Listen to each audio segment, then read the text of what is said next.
salt. And the cross-fertilization is often very good, you see. So I was thinking of doing the whole thing on PowerPoint, you know.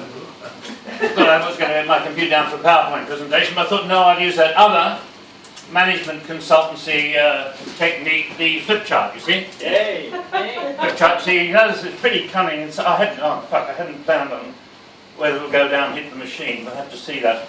But see, there's cunning writing hidden behind that thing there. If necessary, mate, perhaps I can hold it up for you. But, let's get you on stage, mate. Come on, you're doing this improv. That's excellent work. So, ladies and gentlemen, Ray Goodson.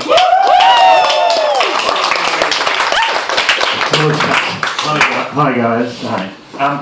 Now, being very, I don't want to criticise the other, you know, comedians. I mean, that's not the sort of thing you do, you know. But sometimes I feel that you don't know where you are, you know. That's why I have introduced my management consultancy technique. So I have there the 4 steps of my next sketch will be laid out there. So with me, you know exactly where you're going, you know.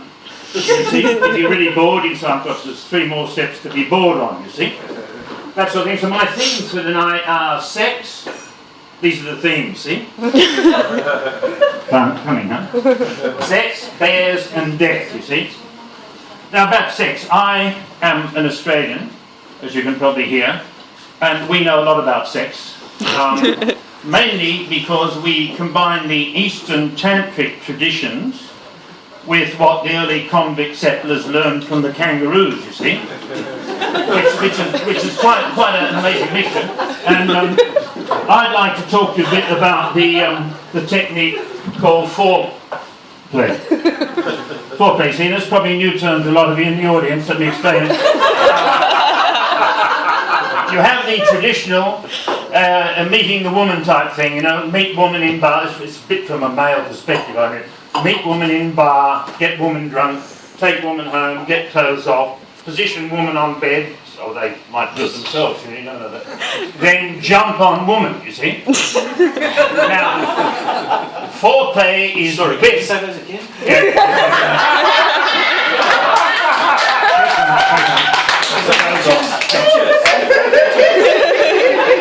The jumping part can vary depending on whether you're on the chandelier, you know, the colour. It's all everything. But the foreplay stuff is a bit before you jump. And we in Australia have a very special technique. We lean very gently over the woman and we say, "Are you awake?" And this is particularly effective because I know there's attractions in the other form, but if your partner, when you're making love, is awake, it's really much more pleasant. You know? It's really much more pleasant.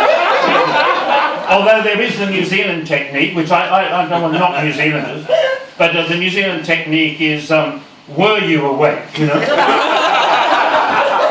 I feel, also has its place, depending on how much alcohol and drugs you've drunk during the night, you know? But you can see with my experience, and probably the sort of sexy-looking guy I am, but sometimes people have made a joke about my sexual performance, you know, which I really resent. This woman came up to me and she said, "I think you are a terrible lover." My first instinct was to sort of smash her in the face like you normally do, that sort of thing. But I decided to make a really cutting reply. I said, "How can you possibly judge a thing like that in 30 seconds?" I told her straight. Okay, I know that's a bit long, you know, but I don't know, I think I'll tell the bears. Can I tell bears? Okay. I better tell my bear joke. I'll tell it quickly. It's about hunting bears in Canada. Anyone know about that? No. The Canadians gone. Well, you see, the guy comes into town, middle of snow, you've got to hunt a bear in Canada. How do you do that? And they explain to him, you must go out in the snow, find a cave, make the mating call of the bear, which you probably all know is ooh, you know.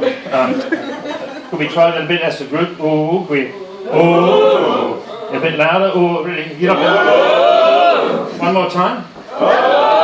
Now, ooh. There you go. Okay, it's important. And so he goes off into the snow and comes back 3 days later, blood, broken bones, all that stuff. And they said, "How'd you go?" And he said, "Well, went right for the first 2 days, beautiful sunshine, snow, found caves, went ooh, nothing. Third day, I found a really big cave, I went ooh, and heard nothing. Then just as I was going to go, I heard, ooh, I thought I heard something, so I went back and I got the gun out, brushed the snow off, and then, ooh.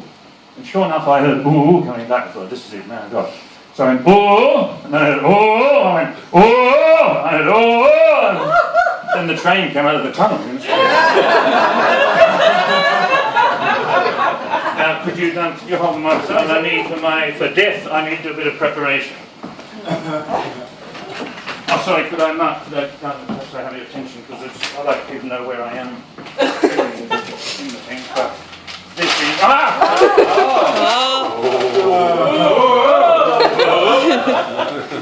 I don't know how to do this, and we need a bit I'll be your beautiful assistant, sir. Come on, could you just hold that there for a few seconds? Yeah, want the mic back? Just hold it like, no, oh no, I don't need a microphone. Just hold it there. This is the Buddhistic ninja preparation. I need a bit of time to just prepare for this. Om Mani Padme Hum Kawasaki Sawaki Wahi Nagareta. I am Quasimodo. Not Quasimodo. Get it straight, idiots. Because when I tell you what I do, you might be a bit worried. I am an urban ninja. That's why I kill people for a living. I am a hired killer.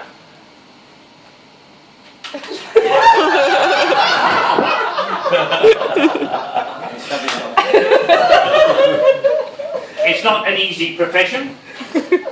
And no, not yet. No, not yet. I am a ruthless killing machine. I think Mel Gibson can eat his heart out. These things are lethal weapons. Touch you with that, man. It's a lonely profession. I'm going to say that. It's not like go down. You can drop it down now. Yeah, drop the whole. Go all the way. The whole way. See, I'm now doing the part about name and loneliness. See. This is good for a point. I'll now break character. I'll show you what I'm doing. Name and loneliness, invited elevator, I'll explain that. Dress, start and training. Then we go to frequently asked questions and close, you see. So we've just done the name bit. I'll give the name. I don't want you to think these are notes to me, so I won't forget what I'm going to say. That would be stupid, that would be cheap. It's a lonely profession. I mean, I'm not like I don't have a, what do I say to the kids? I mean, like in the room we've got marketing, research executives, property managers, IT managers, financial advisors. You can go home and say, yeah, I got the right person, the right job at the right time, or we really fucked that guy up, thought he was a marketing guy, we destroyed him. And what do? I go home and say, you had a great night. I met this really interesting financial advisor. He was telling me a lot about banks, but it was getting late, so I had to cut his throat, get rid of the body and sort of make it look like an accident. Well, I did it pretty well. There was a minimum of blood, I did the blood stuff and made it look like an accident. It's hard to talk that stuff about your family, My daughter's here, I can't tell that sort of thing. So it is a lonely profession, which is why I'm very... Excited? Well, actually... Oh, that fucks up a bit. Actually, I was hired tonight by Paul and the Britsock committee. Oh, sorry, I made a mistake. I was invited. Get it? But you needn't worry. I mean, what are the chances of you guys getting killed by an urban ninja on the way home tonight? Pretty low. I mean, much more likely you'll hit your head with a bicycle or go onto a tram or whatever that. But I would say, just in case, you never know what could happen. If there's anything you'd like to say to your partner or your children or anything before you leave tonight, be a good time to do it. You know what I mean? Good time to do that. And I really appreciate the fact, because it's a lonely profession, coming along here, because my Toastmaster friends have given me an idea of what you do for an elevator pitch. You guys know an elevator pitch, you've got to get people's interest. Like I create PowerPoint genius people, that sort of thing. And people ask you why, how's that? So I've been thinking for my profession, I appreciate feedback at the end of the session. I've come up with, we solve your problem together. It's a management consultancy thing. We don't do it to you, we do it with you. I mean, we do it to you, but Or another one, I thought of specialising in market segments like couples, you know. I can eliminate your nagging problem. That would work. But I'd appreciate any feedback on the elevator pitch. You're probably wondering, I mean, some of you are probably saying, this guy is not credible. He doesn't look like a ninja. You know why? Because you've got old thinking in your head. You know, I should be dressed in black, right? Well, I can do that stuff. I mean, I can do. You can probably see I'm sort of an athletic guy. I mean, I can move real quick. I mean, if I was in black, I could get up the back, stick a knife in you, wherever it is, and that's it. But you've got to think, that's not... Why were ninjas dressed in black? That's because they killed in the Japanese nighttime. Where do I do most of my killing? Daytime. No, in bars, just like this. In bars. So I got to merge in. That's why some of you will have seen me pretending to be drunk, you know. You know, when I've got the eyes rolling and going, you know, I'm not out of 3 beers. That's all pretense. Vodka and orange, it's just pure orange I'm drinking. The clue to it might be when I do the vomiting bit, you know. You've probably all seen that. That sort of thing. Do you notice what happens if you observe closely? When you guys vomit, you all go towards the toilet. Where do I go? I go outside. And if you observe closely, you might notice that one of our friends or networkers just disappeared shortly before me. The next day you read about an accident, you know, sort of something fallen off the bike, actually hit a sharp object. How did I get started? See, we're here. We're nearly to the start. See? Well, I didn't start out to be a killer. You know, it wasn't like a passion. You know, like Mozart had a passion for writing stuff. I don't have a passion. By the way, passion and soulmates are the most overused buzzwords at the moment. In case you don't know, soulmates, in my opinion, means I'm in love with someone that I really don't think I should be in love with. Because you very rarely hear soul partner, husband, wife saying we're soulmates. It's always a bit of a mysterious thing you talk to your mate about in the bar. Getting back to passion, I started out because I had a normal childhood, like most of you in the room. I guess I had dad was on the heroin stuff. Mum was a total alcoholic, you know. And I was sexually, physically, verbally abused, you know. I mean, sometimes it was fun, but God, you know. And nobody paid attention to the real me. You know, I felt so neglected, you know, because nobody. It was a long time before someone looked in there, you know. So like, no, I felt I was just under the radar, and then all of a sudden, what happened one day? Total accident. I tripped the grandmother down the stairs. You know, just, it was a total accident. Granny fell down, did a double thing, hit her head, broke her neck, and died. Man, was I the centre of attention. I mean, everybody came in, nobody blamed me. Everybody came and said, oh, Ray, how do you feel? How do you feel about that? And I got these real psychologist guys. I mean, I became the centre of attention. First time in my life. But it didn't trigger the passion thing. I did, at school times, another thing, there was next 2 incidents, school, Terry was teasing me. I remember Terry. I went to school in the mountains near the back of Sydney. Terry and I at the back of the group going hiking near a cliff. Terry's over the edge. I'm the first one down to pick him up, you know, saying, oh, he's over the edge, he's over there, pick Terry up. I was a hero again, I brought Terry's body up. But even then, it didn't occur to me that I'd make a profession of it. I guess what triggered it was I met this girl, I really loved her, but she was married. You know, she was married to real shit, quite frankly. Quite frankly, between you and me. And I thought, there's a way to solve this problem for her and me. So I solved the problem. We spent a couple of very happy years together before we got into an argument. She wanted to go about the police about my profession, so I had to terminate the relationship, you know. That was tricky. And then after that I thought, I'm going to take this seriously. So I went to Japan, I did the training. Now I've heard a few of you in this room talk about wimpy stuff like rugby, football, and you know, Ian's been talking about this wimpy yoga training, we've got to do a few push-ups, stuff like that.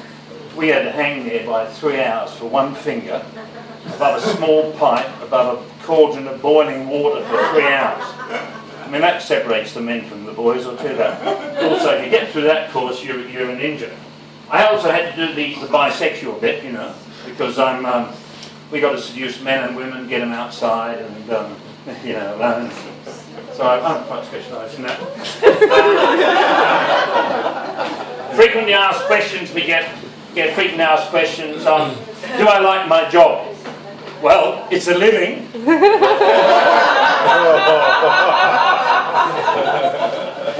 Another frequently asked question is, there's two of them, is do we ninjas like sex? You know, because you probably can see, you probably look at me as a bit of a sort of a Buddhist type character with the training I've got and the obvious mental serenity inside. You know, that sort of thing. The answer is yes, we do like sex, and if anyone's interested, I'd be happy to talk to you after the show. We don't do marriage. Marriage tends to be a kind of a short-term thing with us ninjas, you know. Just argument, you know, that's it. And I'd like to close by saying, because I see this as a great networking opportunity for me and for you. If you would like to, anyone in your network you'd like to, you know, sort of have a bit of safety. If there's any children here who I don't think so, only my daughter, anyone who's got any difficult parents, well, I do a cut rate line for children. And at the end, if you have any further inquiries, my website there is www.sleeptight.com. Thank you very much.